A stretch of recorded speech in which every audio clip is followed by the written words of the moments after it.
अस्सलाम वालेकुम, मैं हूं एहसन इब्रार खालिद। जैसा कि आप सब जानते हैं कि इस वक्त पूरी दुनिया की नज़रें पाकिस्तान पर जमी हुई हैं। यूएस और ईरान के डेलीगेशंस पाकिस्तान में मौजूद हैं और नेगोशिएशंस का प्रोसेस अभी चल रहा है। और इस वक्त हम जिन्ना कन्वेंशन सेंटर में मौजूद हैं, जहां पूरी दुनिया से जर्नलिस्ट आए हुए हैं और यहाँ से जो ख़बरें हैं वो पूरी दुनिया में जा रही हैं। तो इस वक्त मेरे साथ मौजूद हैं Makhdoom Shahabuddin, well non journalist हैं और डिजिटल मीडिया पे काफ़ी इनका इन्फ्लुएंस है। और इनसे जानते हैं कि ये ऊँट किस करवट बैठेगा। देखिए, thank you very much for having me. सबसे पहले तो ऊँट किस करवट बैठेगा ये तो बाद में हम देखेंगे, लेकिन सबसे इम्पॉर्टेंट चीज़ ये है कि हम ऊँट को मैदान में ले आए हैं। यस। पाकिस्तान की सबसे बड़ी अचीवमेंट तो ऑलरेडी ये है कि पाकिस्तान ने ये मुज़ाकरात करवा दिए। पाकिस्तान ने जंग बिल्कुल। एक इंतहाई ख़तरनाक मरहले पे रुकवा दी। यस।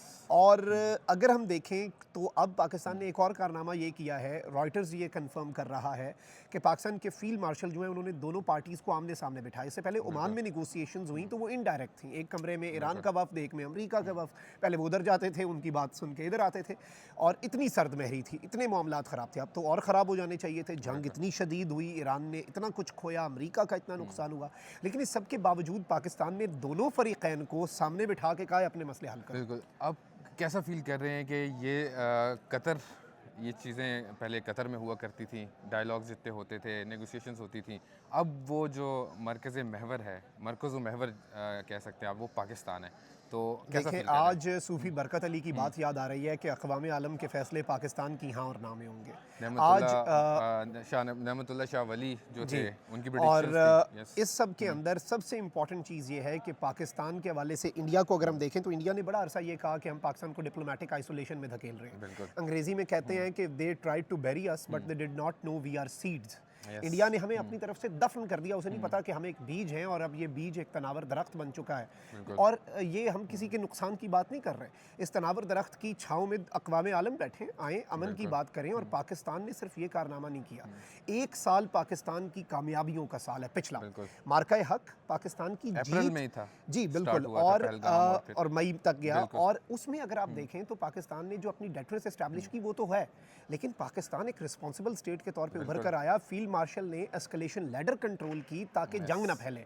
फील्ड मार्शल ने उसमें भी खित्ता बचाया। अच्छा, फिर पाकिस्तान का ऑपरेशन गजब ले हक, बिल्कुल, याद जो अभी रखिएगा, जो हाँ, अफगानिस्तान से ओरिजिनेट होने वाली दहशतगर्दी है, 9/11 भी उसने ही करवा दिया था। बिल्कुल। तो पाकिस्तान तो नेक्स्ट डोर नेबर है, ये आग हमें जला रही है, कल को पूरी दुनिया को जलाएगी। तो बिल्कुल। हमने वो बेड़ा उठाया कि हम पूरी दुनिया को उस दहशतगर्दी के इफरीत से बचाएं। आज हम दुनिया की सबसे बड़ी जंग देखें, थाईलैंड की जंग बंदी कोई करवाता है ना तो सुपर वो एक पावर है। रीजन बचता है। यस। अच्छा, ये वो जंग है जिससे पूरी दुनिया का हर कोना इम्पैक्ट हुआ इन वन वे और अनदर, चाहे फ्यूल प्राइसेस और इन्फ्लेशन को ले लें।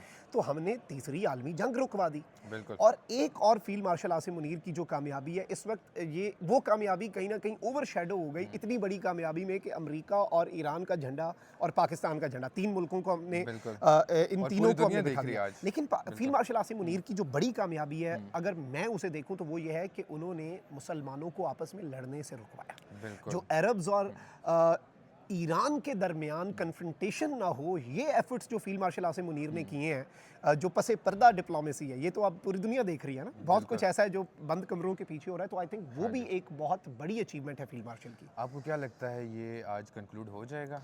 नहीं, आई थिंक ये तवील चलेंगे क्योंकि बड़े टेक्निकल किस्म के हैं। इसमें इवन अच्छी चीज़ ये हो सकती है कि शायद जो मुझे अंदाज़ा हो रहा है चीज़ों को देख के कि शायद जो सीज़ फायर है, जो आर्जी एक सीज़ फायर है 2 वीक्स का, शायद उसमें एक एक्सटेंशन हो जाए ताकि वो जो एक टाइम इज़ रनिंग आउट वाला जो एक टेंशन है वो ख़त्म हो जाए। तो ये एक पॉसिबिलिटी ज़रूर है।